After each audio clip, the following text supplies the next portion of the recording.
WhatsApp YouTube, ഞാൻ അങ്ങനെ തിരിച്ചു വന്നിരിക്കുകയാണ്. ഹാപ്പി ന്യൂ ഇയർ ആദ്യം എല്ലാവർക്കും. 2026 നമ്മുടെ ചാനലിലെ ആദ്യത്തെ വീഡിയോ ഞാൻ ഷൂട്ട് ചെയ്യുന്നത് ജനുവരി 26 തീയതിയാണ്. Talk about synchronicity. എന്തായാലും ഒരുപാട് പേര് മെസ്സേജ് അയച്ചിരുന്നു, എന്തുകൊണ്ടാണ് ബ്രോ വീഡിയോസ് ചെയ്യാത്തതെന്നൊക്കെ പറഞ്ഞ്. ഞാൻ ആക്ച്വലി ഒരു ബ്രേക്കിലായിരുന്നു ഗൈസ്. പിന്നെ ഒരു ഫുൾ ടൈം യൂട്യൂബർ അല്ലാത്തതുകൊണ്ട് വേറെ കുറച്ച് കാര്യങ്ങളായിട്ട് ജോലിയും പേഴ്സണൽ കമ്മിറ്റ്മെൻറ്റും ഒക്കെ ആയിട്ട് കുറച്ച് തിരക്കായിപ്പോയി. എന്തായാലും ISL ഫെബ്രുവരി 14 തുടങ്ങും. അതിന് മുന്നോടിയായിട്ടുള്ള കുറേ കാര്യങ്ങൾ ഇപ്പോൾ ഇന്ത്യൻ ഫുട്ബോളിൽ സംഭവിച്ചുകൊണ്ടിരിക്കുകയാണ്. നമ്മൾ ഇവിടം തൊട്ട് നമ്മുടെ ആ ഒരു ജേർണി സ്റ്റാർട്ട് ചെയ്യാണ് ഗൈസ്.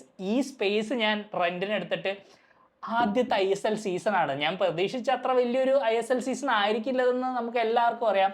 കാരണം ഇതൊരു തട്ടിക്കൂട്ട് പരിപാടിയാണ്. ലീഗിന്റെ ലോങ് ടേം വയബിലിറ്റിനെ കുറിച്ചൊന്നും നമുക്ക് ഇതുവരെ ഒരു ക്ലാരിറ്റിയും കിട്ടിയിട്ടില്ല. ഇതൊരു ഷോർട്ട് ടേം സൊല്യൂഷൻ മാത്രമാണ്.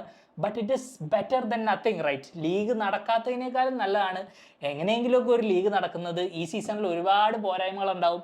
എല്ലാ ക്ലബ്ബുകളും ഈ കൊല്ലം കളിക്കുമെന്ന് എഗ്രി ചെയ്തിട്ടുണ്ടെങ്കിലും അവർ ഭയങ്കര വലിയ ചാലഞ്ചിങ് സിറ്റുവേഷനിലൂടെ തന്നെയാണ് കടന്നു പോകുന്നത്. ഒരുപാട് പ്ലെയേഴ്സ് ഈ ലീഗ് വിട്ടുപോയി, കുറേ പേര് പേ കട്ട് എഗ്രി ചെയ്യുന്നില്ല. അങ്ങനെ എങ്ങോട്ട് നോക്കിയാലും ചുറ്റും കെയോസ് മാത്രം. കേരള ബ്ലാസ്റ്റേഴ്സിലും അതിന്റെ എഫക്റ്റുകളൊക്കെ നമ്മൾ കണ്ടു തുടങ്ങിയിട്ടുണ്ട്.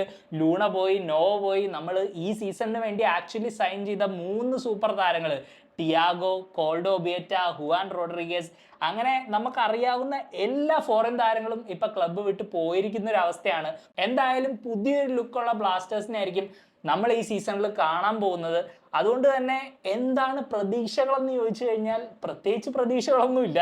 സീസൺ പ്രിവ്യൂലേക്കൊക്കെ കടക്കുന്നതിന് മുമ്പ് നമ്മുടെ നിലവിലെ സാഹചര്യം വെച്ച് കുറച്ച് റിലേറ്റബിൾ ആയിട്ടുള്ള ഒരു കണ്ടന്റ് ചെയ്യാമെന്ന് ഞാൻ വിചാരിച്ചു.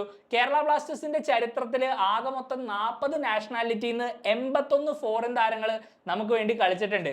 ഈ താരങ്ങളിൽ ഏറ്റവും കുറവ് മിനിറ്റ് കളിച്ച 11 പേരെയാണ് നമ്മൾ ഈ വീഡിയോയിൽ ഡിസ്കസ് ചെയ്യാൻ പോകുന്നത്.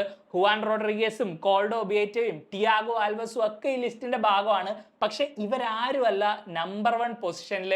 അതൊരു സർപ്രൈസ് പ്ലെയർ ആണ്. പിന്നെ വേറൊരു കാര്യം, ക്ലബിന് വേണ്ടി 1 മിനിറ്റ് പോലും കളിക്കാത്ത ജോർജ് സൊട്ടീരിയോനെയും എർവിൻ സ്പിറ്റ്സറിനെയും ഞാൻ ഈ ലിസ്റ്റ് ഉണ്ടാക്കുമ്പോൾ കൺസിഡർ ചെയ്തിട്ടില്ല. Because they did not play any minutes. അപ്പൊ നമുക്ക് വീഡിയോയിലേക്ക് കിടക്കാം. 11ാം സ്ഥാനത്ത് എന്റെ ജനറേഷനിലൊക്കെ ഉള്ള പ്രീമിയർ ലീഗ് ഫാൻസ് ഒരുപാട് കണ്ടിട്ടുള്ള ഒരു പ്ലെയർ ആണ്.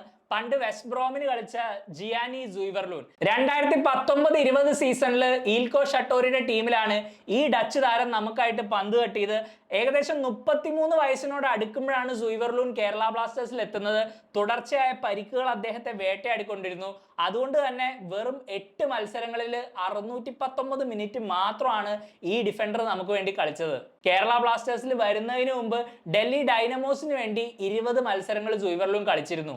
ഐവറി കോസ്റ്റുകാരനായ ഡിഡിയർ കാഡിയോ ആണ് 10ാം സ്ഥാനത്ത്. 2016 കേരള ബ്ലാസ്റ്റേഴ്സ് ഫൈനലി തോറ്റപ്പോ ആ ടീമിന്റെ ഭാഗമായിരുന്നു കാഡിയോ. ഫൈനൽ കളിച്ചില്ലെങ്കിലും സെമി ഫൈനലിലെ 2 ലെഗുകൾ ഉൾപ്പെടെ 11 മത്സരങ്ങളിൽ 544 മിനിറ്റ് ആണ് ഈ പ്ലെയർ കളിച്ചത്. ചെന്നൈയിൻ FCക്കെതിരെ കലൂരിൽ ഗോളും നേടിയിട്ടുണ്ട്. പ്രിഡോമിനന്റ്ലി ഒരു സെന്റർ ബാക്ക് ആയ കാഡിയോ പക്ഷേ നമുക്ക് കൂടുതലും മിഡ്ഫീൽഡിലാണ് കളിച്ചത്. 9ാം സ്ഥാനത്ത് ഈ ക്ലബിന് വേണ്ടി കളിച്ചിട്ടുള്ള ഏറ്റവും ഫേമസ് താരങ്ങളിൽ ഒരാളാണ് ഡിമിറ്റാർ ബെർബറ്റോവ്. ഈ ബൾഗേറിയൻ സ്ട്രൈക്കറിന്റെ പീക്ക് കണ്ടിട്ടുള്ളവർക്ക് അറിയാം പുള്ളിയുടെ ക്വാളിറ്റി. കേരള ബ്ലാസ്റ്റേഴ്സിലേക്ക് ഈ പ്ലെയർ വരുന്നു എന്നുള്ളതൊരു ഹെഡ്ലൈൻ വാർത്തയായിരുന്നു. പക്ഷെ പിന്നീട് ഈ സൈനിങ്ങിനോട് ബന്ധപ്പെട്ട് ഒരുപാട് വിവാദങ്ങളും നമ്മൾ ഈ ക്ലബിൽ വിറ്റ്നസ് ചെയ്തു. ആ സീസണിലെ നമ്മുടെ ഹെഡ് കോച്ചായ റെനെ മ്യൂളൻസ്റ്റീന് പകുതി വെച്ച് പണി പോയി. അതിനുശേഷം വന്ന ഡേവിഡ് ജെയിംസിന്റെ ടാക്ടിക്സിനെ ബെർബറ്റോവ് ചോദ്യം ചെയ്തിരുന്നു. വെറും 9 മത്സരങ്ങളിൽ നിന്നും 524 മിനിറ്റ് മാത്രമാണ് ഈ സ്ട്രൈക്കർ നമുക്ക് വേണ്ടി കളിച്ചത്. ഇവിടെ ബ്ലാസ്റ്റേഴ്സിൽ ബെർബറ്റോവ് ബാക്കിയുള്ള പ്ലേയേഴ്സ് ആയിട്ട് നല്ലോണം മിങ്കിൾ ചെയ്തില്ല, നല്ലൊരു റിലേഷൻഷിപ്പ് ഉണ്ടായിരുന്നില്ല എന്നൊക്കെ കുറെ റൂമറുകൾ നമ്മൾ ആ സമയത്ത് കണ്ടിരുന്നു. പക്ഷെ ആക്ച്വലി ബെർബറ്റോവിന്റെ റിട്ടയർമെന്റിന് ഒരുപാട് വർഷങ്ങൾക്ക് ശേഷം പുള്ളി റിയോ ഫെർഡിനാൻഡ് ആയിട്ടൊരു പോഡ്കാസ്റ്റ് ചെയ്തിരുന്നു. ആ പോഡ്കാസ്റ്റ് ശരിക്കും കണ്ടാൽ നമുക്ക് മനസ്സിലാവും പുള്ളിയുടെ നേച്ചർ അങ്ങനെയാണ്. ഈവൻ മാഞ്ചസ്റ്റർ യുണൈറ്റഡിൽ പുള്ളി പീക്കിൽ കളിച്ചുകൊണ്ടിരുന്ന സമയത്ത് പോലും ഡ്രസ്സിംഗ് റൂമിന്റെ ഉള്ളിൽ പുള്ളി വളരെ ശാന്തനും പിച്ചിന് പുറത്ത് ഒരു ഇൻട്രോവേർട്ടും ആയിരുന്നു. ശരിക്കും ആ പോഡ്കാസ്റ്റ് കണ്ടപ്പോൾ നമ്മളെല്ലാവരും ബെർബറ്റോവിനെ തെറ്റിദ്ധരിച്ചോ എന്ന് വരെ എനിക്ക് തോന്നിപ്പോയി. 2018 ജാനുവരി ട്രാൻസ്ഫർ വിൻഡോയിൽ ബ്ലാസ്റ്റേഴ്സിലേക്ക് വന്ന് ഈ ക്ലബിൽ വെറും 3 മാസം മാത്രം സ്പെൻഡ് ചെയ്ത ഐസ്ലൻഡിക് സ്ട്രൈക്കറായ ഗുഡിയോൺ ബാൾഡ്വിൻസൺ ആണ് 8ാം സ്ഥാനത്ത്. ആൻഡ് ഒരു വലിയ കോയിൻസിഡൻസ് എന്താണെന്ന് വെച്ചാൽ ഈ ബെർബറ്റോവും ബാൽഡ്വിൻസണും നമ്മുടെ ക്ലബിന് വേണ്ടി അടിച്ച ഗോളുകൾ ഒരു മത്സരത്തിലായിരുന്നു. എറ്റിക്കെതിരെ 2 തവണ ലീഡ് എടുത്തിട്ടും 2-2 എന്ന സമനിലയിൽ നമ്മൾ ആ സീസൺ കുരുങ്ങിയപ്പോൾ ബെർബറ്റോവും ബാൽഡ്വിൻസണും ആണ് നമ്മുടെ ഗോളുകൾ നേടിയത്. ആ മത്സരത്തിന് ശേഷം ഈ 2 പ്ലെയേഴ്സും ഒരു ഗോളോ അസിസ്റ്റോ നമ്മുടെ ടീമിന് വേണ്ടി നേടിയില്ല. 6 മത്സരങ്ങളിൽ നിന്നും 430 മിനിറ്റ് ആണ് ബാൽഡ്വിൻസൺ കേരള ബ്ലാസ്റ്റേഴ്സിന് കളിച്ചത്. ഈ ലിസ്റ്റിലെ രണ്ടാമത്തെ ആഫ്രിക്കൻ താരമാണ് 7ാം സ്ഥാനത്തുള്ളത്. ഡിഡിയർ കഡിയോനെ പോലെ തന്നെ 2016 നമ്മൾ ഫൈനൽ കളിച്ച ആ ടീമില്ലേ, ആ ടീമിന്റെ ഭാഗമായിരുന്നു സെനഗൽ വംശജനായ ഔസിൻ എൻഡോയ്. സെന്റർ ബാക്കും ഡിഫൻസീവ് മിഡും ആയിട്ട് ഫൈനലിൽ ഉൾപ്പെടെ 5 മത്സരങ്ങളിൽ 354 മിനിറ്റ് ആണ് എൻഡോയ് നമുക്ക് കളിച്ചത്. ATK ആയിട്ടുള്ള ആ ഫൈനലിൽ നമ്മുടെ ക്യാപ്റ്റൻ ആരൺ ഹ്യൂസ് ഇഞ്ചുറി വന്ന് പിന്മാറിയത് നമ്മൾ ആരും മറക്കില്ല. ആ ഇഞ്ചുറിക്ക് പകരക്കാരനായാണ് ആ മത്സരത്തിൽ എൻഡോയ് വന്നത്. ആൻഡ് അൺഫോർച്ചുനേറ്റ്ലി എൻഡോയ് പെനൽറ്റി ഷൂട്ടൗട്ടിൽ അദ്ദേഹത്തിന്റെ കിക്ക് മിസ് ചെയ്യുകയും ചെയ്തു. അത് ലൈവായിട്ട് സ്റ്റേഡിയത്തിൽ കണ്ടത് ഞാൻ ഇപ്പോഴും ഓർക്കുന്നു. 2019-20 സീസണിലെ ആദ്യ മത്സരത്തിൽ കേരള ബ്ലാസ്റ്റേഴ്സിന്റെ ആദ്യ ഗോളിന് വഴിയൊരുക്കിയ ഈ ബ്രസീലിയൻ താരത്തിനെ അധികം ആരും മറന്നിട്ടുണ്ടാവില്ല. അന്ന് ഒഗ്ബച്ചയുടെ ഇരട്ട ഗോളിലൂടെ നമ്മൾ കലൂർ ATKനെ തോപ്പിച്ചപ്പോൾ നമ്മുടെ ഈക്വലൈസിംഗ് ഗോൾ പറഞ്ഞത് ഈ പ്ലെയർ വിൻ ചെയ്ത പെനാൽറ്റിയിലൂടെ ആയിരുന്നു. അത് മറ്റാരുമല്ല, ബ്രസീലിയൻ സെന്റർ ബാക്ക് ആയ ജൈറോ റോഡ്രിഗസ്. കളിച്ച 4 മത്സരങ്ങളിൽ 275 മിനിറ്റ് ആണ് ജൈറോ കളത്തിലുണ്ടായിരുന്നത്. താൻ സ്റ്റാർട്ടിംഗ് ലൈനപ്പിന്റെ ഭാഗമായിരുന്ന 3 മത്സരങ്ങളിലും യെല്ലോ കാർഡും ഈ പ്ലെയർ മേടിച്ചിട്ടുണ്ട്. ഓബിയസ്ലി പരിക്ക് കാരണം ആ സീസൺ കംപ്ലീറ്റ് ചെയ്യാനും ആയില്ല. ഹുവാൻ റോഡ്രിഗസ് ആണ് 5ാം സ്ഥാനത്ത്. ഈ ക്ലബ്ബ് കണ്ടിട്ടുള്ളതിൽ വെച്ച് one of the greatest centre backs ആവാൻ പൊട്ടൻഷ്യൽ ഉണ്ടായിരുന്ന ഒരു പ്ലെയർ ആയിരുന്നു. നമ്മൾ സൂപ്പർ കപ്പിൽ കണ്ടതാണ്, 1 മിനിറ്റ് പോലും മിസ് ചെയ്യാതെ 3 മത്സരങ്ങളിൽ നിന്നും 270 മിനിറ്റ് കളിച്ച് ഒരു അസിസ്റ്റും നേടി. ISLനെ ചുറ്റിപ്പറ്റിയുള്ള അൺസർട്ടനിറ്റി മൂലം തിരിച്ച് സ്പെയിനിലേക്ക് പോയി. ഇനി അവിടെ തുടരും. 4ാമത്തെ പൊസിഷനിലും സിമിലർ കഥ തന്നെയാണ്. നമുക്ക് എല്ലാവർക്കും അറിയാം, സൂപ്പർ കപ്പിൽ നമുക്ക് വേണ്ടി ഗോൾഡൻ ബൂട്ട് അടിച്ച കോൾഡോ ഒബിയേറ്റ 3 മത്സരങ്ങളിൽ നിന്നും 244 മിനിറ്റേ ഈ ക്ലബിനായി കളിച്ചുള്ളൂ. പക്ഷെ ആ 244 മിനിറ്റ് ഉണ്ടല്ലോ, അതിൽ ഓരോ മിനിറ്റും തൻ്റെ ക്വാളിറ്റി എന്താണെന്ന് ഈ നമ്പർ 9 തെളിയിച്ചിരുന്നു. ഒരു പക്ഷേ ഒബിയേറ്റയുടെ പ്രൊഫൈലിനെ കുറിച്ചൊക്കെ നമ്മൾ ഒരുപാട് ആ വീഡിയോസിന്റെ സമയത്തൊക്കെ പറഞ്ഞത് നിങ്ങൾക്ക് അറിയാം.